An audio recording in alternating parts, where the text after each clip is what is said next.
So Noam Chomsky went on Democracy Now! And he weighed in on RussiaGate. This is awesome. Let's watch. There's a focus on what I believe are marginalia. So take, say, the huge issue of interference in our pristine elections. Did the Russians interfere in our elections? An issue of overwhelming concern in the media. I mean, in most of the world, that's almost a joke. First of all, if you're interested in foreign interference in our elections, whatever the Russians may have done barely counts weighs in the balance as compared with what another state does openly, brazenly, and with enormous support. Israeli intervention in U.S. elections vastly overwhelms anything the Russians may have done. I mean, even to the point where the Prime Minister of Israel, Netanyahu, goes directly to Congress without even informing the president and speaks to Congress with overwhelming applause to try to undermine the president's policies. What happened with Obama and Netanyahu in 2015. Did Putin come to give an address to the joint sessions of Congress, calling on them to reverse U.S. policy without even informing the president?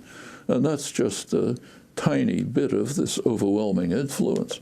So if you happen to be interested in foreign influence in elections, there are places to look. But even that is a joke. I mean, one of the most elementary principles of functioning democracy is that elected representatives should be responsive to those who elected them. There's nothing more elementary than that. Now, we know very well that that is simply not the case in the United States. There's ample literature and mainstream academic political science simply comparing voters' attitudes with policies pursued by their representatives, and it shows that for a large majority of the population, they're basically disenfranchised. Their own representatives pay no attention to their voices. They listen to the voices of the famous 1%, the rich and the powerful in the corporate sector. The elections, Tom Ferguson's stellar work has demonstrated very conclusively that for a long period, way back, U.S. elections have been pretty much bought. You can predict the outcome of a presidential or congressional election with remarkable precision simply by looking at campaign spending. And that's only one part of it. Lobbyists practically write legislation in congressional offices in massive ways. The concentrated private capital, corporate sector, super wealth, intervene in our elections massively, overwhelmingly, to the extent that the most elementary principles of democracy are undermined. Now, of course, all that is technically legal, but that tells you something about the way the society functions.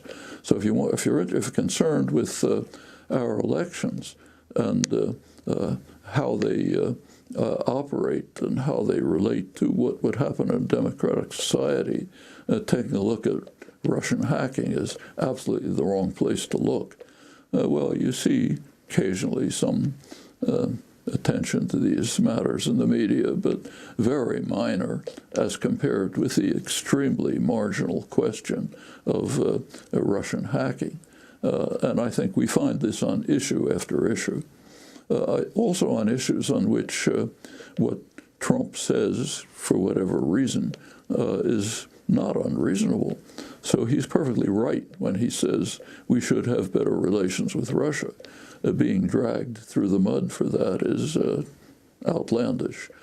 makes Russia shouldn't refuse to deal with the United States because the U.S. carried out the worst crime of the century in the invasion of Iraq, much worse than anything Russia's done. But they shouldn't refuse to deal with us for that reason, and we shouldn't refuse to deal with them for whatever infractions they may have carried out, which certainly exist. This is just absurd. We have to move towards better. Right at the Russian border, there are very extreme tensions that could blow up any time and lead to what would in fact be a terminal nuclear war, terminal for the species and life on Earth. We're very close to that, and we could ask why. First of all, we should do things to ameliorate it. Secondly, we should ask why. Well, it's because NATO expanded after the collapse of the Soviet Union in violation of verbal promises to Mikhail Gorbachev, mostly under Clinton, partly under first Bush, then Clinton expanded right to the Russian border. You know, for the past few weeks, actually probably more than that, but definitely more so in the past few weeks, I've been looking at the national conversation. I've been looking at the meltdown that everybody seemed to be having on Twitter over that press conference with Putin and Trump. And it really felt to me like there was some sort of collective psychosis going on. Almost like all of political Twitter was having a psychological breakdown in real time. And, you know, we were watching it happen. And it was really strange to me because even people that I respect, I was watching them go down this rabbit hole of what I think is genuine conspiracy theory. And it's tough because you feel after a while, you know, just by asking for evidence and not swallowing the mainstream media narrative whole, you feel marginalized and you feel lonely and you're like, damn, am I the one that's lost my mind? Or is it that I'm looking at how everybody's reacting and I really think they're unhinged? Which is it? Am I the one with the problem here? Because, again, all I feel like is I'm asking for a coherent explanation of RussiaGate from the biggest proponents of it, and I've just never been convinced by their explanations. And I don't see the evidence. Now, again, this isn't me saying, like, I'm against Mueller's investigation completely. I'm not. In fact, I look at what happened with Manafort. I look at what happened with Flynn, and I think Mueller did a good job. And I think the money laundering and, you know, Flynn representing the Turkish government without registering as a foreign lobbyist, I think those are totally real stories, real crimes, and I support Mueller going after them. So I'm not saying Trump isn't involved in corruption. I'm not saying that there aren't aspects of his administration, factions of his administration, that are doing the bidding of foreign governments. I just have never been convinced of it on the issue of Russia. And when everybody else seems so convinced, I'm like, I don't know how they're that convinced, number one. But number two, I don't know how this has become so goddamn pervasive that it's like I'm one of like 3 or 4 voices that's going, yep, still not convinced. But now Noam Chomsky comes along, he talks about this on Democracy Now!, and it's almost like he just reminded me that I'm not crazy. And I watched this and I was like, oh, okay, good. Thank God. So somebody else who I really respect and look up to, and he was a big influence on me even getting started in doing what I do. And he soberly analyzes it, and I go, oh, okay, good. Thank you. Because that's similar to my breakdown.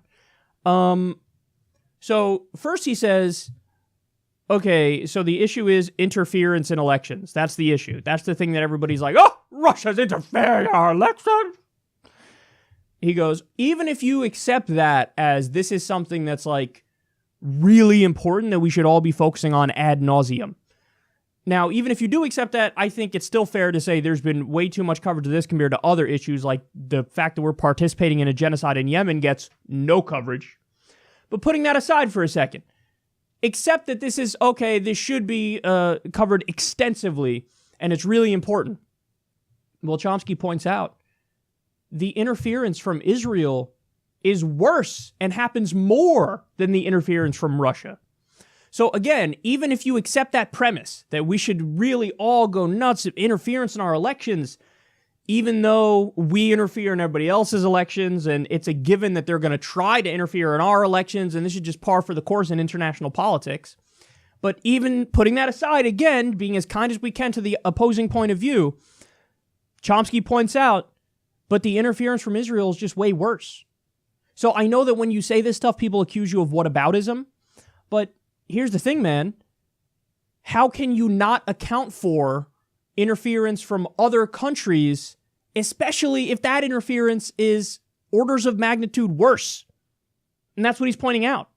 So we discussed it before, but when President Trump was President-elect Trump, Israel contacted his administration and told them, hey, you're going to go to the UN and you're going to try to block this resolution that condemns our illegal settlements. And they tried. And, remember, Jared Kushner got $30 million from Israeli banks. So they're taking money and they're doing the bidding of this government, and they're directly affecting policy. And this, again, was when he was president-elect, not even president yet. And then, you look at what happened with the Jerusalem embassy move. Is there some monetary exchange there? Well, I just told you, Jared Kushner took $30 million from Israeli banks. I'm sure there's other people in the administration also taking that money. So, and then they do a policy that no other administration would do, but the Trump administration did. That's a very provocative policy. That's exactly what the far right of Israel wants, and that also ruins any potential for a two-state peace deal down the road. Could be some massive corruption there. Saudi Arabia is another great example. Saudi officials give Trump $300,000 when they stay at his hotel for a few nights. Why are they paying that much? Well, they're paying that much because they were buying access and they were buying policy they want, like the over $100 billion weapons deal that Trump approved for them. Trump registered 8 new businesses in Saudi Arabia on the campaign trail. Then he gets in power and he gives them whatever the fuck they want. He went from calling them responsible for 9/11 to giving them over $100 billion weapons deal and aiding in their genocide of Yemen. So again, if you interference in our elections, foreign governments controlling our politics, you have even worse offenders. Even if you agree that that premise is absurd and we got to cover it all the time and melt down, you have worse offenders. Because the strongest argument made against Russia is that they were responsible for releasing the DNC emails. So they released the DNC emails. By the way, they didn't make the DNC rig the primary against Bernie Sanders. They didn't make Hillary Clinton and Debbie Wasserman Schultz be insanely corrupt. They didn't make Donna Brazile leak debate questions to Hillary Clinton. Corin made a great point about this. He said, if the leaks didn't uncover anything, they wouldn't have affected the election. So if the DNC wasn't rigging the election, well, then the DNC email hacks and leaks would have been useless. So you're getting mad at the people who are telling you about the rigging as opposed to the rigging itself. That seems fucking crazy to me. I made the comparison recently to Edward Snowden. Now, it's not exactly analogous because Edward Snowden was doing it as a matter of conscience. So he's like, this is the right thing to do to show everybody how the government's spying and taking all of your information. And it's a violation of the Fourth Amendment and the Constitution. So Edward Snowden released information that should have been released out of conscience. Russia did not release the DNC stuff out of conscience and they care about what's right. No, I think they did do that because they preferred Trump to Hillary. But at the end of the day, either way, we should have seen those emails. We should have seen those hacks because it exposed primary rigging. So I'm more mad at the people who rigged the primary than the people who told me that the primary was rigged. Because I'm not fucking drinking the Kool-Aid and going down this rabbit hole of insane conspiracy theory and scapegoating. So now, by the way, does this mean that, we shouldn't take any action in response to what's going on with Russia and their election interference and all that? No. That's not, no. I would lead the charge. If I was a senator, I would lead the charge. I would immediately propose a cybersecurity bill, and I would immediately propose paper ballots. Why? Because that's how you try to protect against this kind of stuff happening again. Okay, so let's do that. But you'll notice something, guys. Every single proponent of RussiaGate that shrieks and yells and screams and goes nuts and points the finger and scapegoats all day long, and they won't stop talking about anything but RussiaGate and the attack on our democracy. Go ahead, you check. How many of them talk about paper ballots all the time? How many of them talk about a cybersecurity bill all the time? They don't even talk about the fucking solutions. So that's how you know this is all being used for political gain. It's because they don't even fucking talk about the solutions. You would think that if you were really so concerned about election interference and, oh my God, we got to make sure this doesn't happen again, that you would lead with the policies that would prevent it from happening again, and that would be your main focus. But no, they don't talk about that at all. And all they want to do is harp away on the problem without giving a solution because they're using it for political gain. So it drives me crazy that people who I respect have gone down this rabbit hole and are not thinking logically about this. And then again, so final point is Chomsky brings up concentrated capital. And that means, big business, multinational corporations, billionaires, lobbyists. He says, if you care about interference in our elections, that should be your first concern. Because just because we've made that legal doesn't mean it's any less real and any less egregious. So when you have a situation where in Congress, 93% of the time, whoever raises the most money wins, well, then you understand why our system's so broken. Because those people raise money from big business and corporations and billionaires and lobbyists, and then they turn around and only do policy that favors those lobbyists. So we have an oligarchy. That's what we have.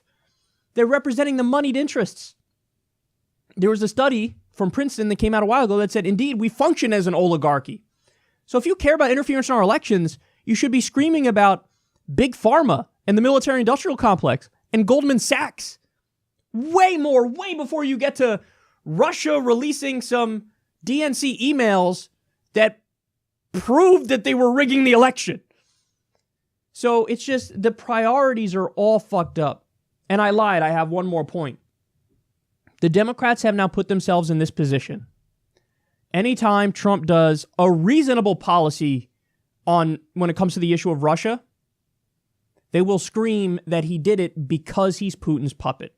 So they will position themselves as de facto against any reasonable policy vis-a-vis Russia. So do you understand that? It's a very important point. Let's say Donald Trump says, hey man, looks like we're on the brink of war. I don't like that. I'm going to remove the U.S. warships from the Black Sea that are right on Russia's border. I'm going to get rid of the NATO troops that are right on Russia's border because that's a giant escalation. Imagine Russia put troops on Mexico's border with us. We'd be like, scramble the jets. We're going to war. That's what's happening right now. But we can have NATO troops right on Russia's border. We can have U.S. warships in the Black Sea right on their border. And if Trump were to decide, I'm going to get rid of those troops. I'm going to de-escalate. We're going to do peace talks and negotiations, and we're going to make it so that we have a functioning relationship with Russia, and we move away from war, the brink of nuclear war at that. Immediately, every single elected Democrat in the country would scream that he's only doing that because he's Putin's puppet, and you need to not do that. So we're going to have, in the 2020 election, we are going to have the most perverse incentive we've ever seen from the Democrats on foreign policy, where they're all going to be competing for who can be more hawkish and who can escalate more on the issue of Russia. And that's what drives me nuts. Is that now policy is not even in the conversation because we're so busy hurling accusations of treason and traitor and calling people Putin's puppets that even if you propose the policy that Democrats should favor, peace talks, negotiation, not escalation, not increase sanctions, well, then now if you do those things, that's obviously evidence that you're Putin's puppet. So we're in favor of a permanent standoff and permanent escalation for rank political partisan reasons. And that drives me nuts. And I've tried to be as clear as possible about this stuff from the beginning, man, where I stand on the policies themselves. And what I can say is this. I support the sanctions over the Crimea situation. So that round of sanctions, I'm totally fine with. But outside of that, I would not have U.S. warships in the Black Sea. That's a disgusting escalation, and that's an unstable act. I would remove the troops from NATO's border, and I would immediately try to open up a line of communication and have genuine negotiations and talks. And listen, both sides on this have legitimate bones to pick. I mean, obviously Putin's upset because there was an agreement that the U.S. not move towards Russia's border anymore with NATO, going back to the collapse of the Soviet Union, and we did exactly that. So they view that as rank aggression from the West. So they have a genuine issue there with what the West is doing. Now, the West, we can genuinely be upset about how he annexed Crimea and just took it and said, man, and, what he did in Georgia back in the day. So there are real issues there, but this is why you need to talk. This is why you can't have a toxic political environment where the Democrats are begging Trump to be more hawkish and standoffish with Putin. So I told you guys a million times, I'm a policy guy. That's what I care about. And so that's why this frustrates me so much and why I think this is so damaging. Is because now, even if Trump were to do the policies that I think are the most reasonable policies, every elected Democrat in the country would be against him and say, how dare you do that? That's scary. That's fucking scary. So Noam Chomsky, enlightening as always here. And, if you're somebody who has had serious disagreements with me on this whole RussiaGate thing, maybe you'll pause a little bit more and it'll make you think a little bit more when the person who's making the argument, it's not me, but it's, one of the most world-renowned intellectuals of our time, if not ever, Noam Chomsky.